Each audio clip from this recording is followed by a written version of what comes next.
जी हाँ, मैं आप लोग के अपने माध्यम से बता देना चाहता हूँ कि तूफान राजी का एक से बढ़कर एक सॉन्ग आप सबके बीच बहुत जल्द आ रहा है।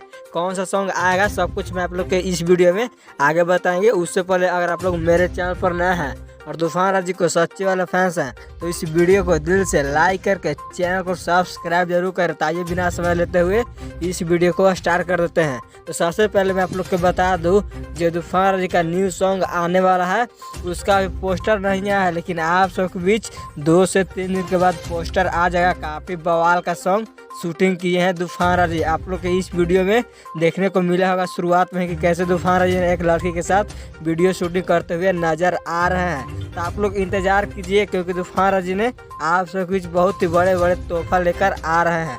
तो आप लोग कितना एक्साइटेड है इस सॉन्ग को सुनने के लिए अपनी राय कमेंट बॉक्स में ज़रूर दें। और अभी तक मेरे चैनल को सब्सक्राइब नहीं किए हैं तो जल्द सब्सक्राइब कर ले। तो आज का वीडियो यहीं तक रहने देते हैं, तो मिलते हैं नेक्स्ट वीडियो में।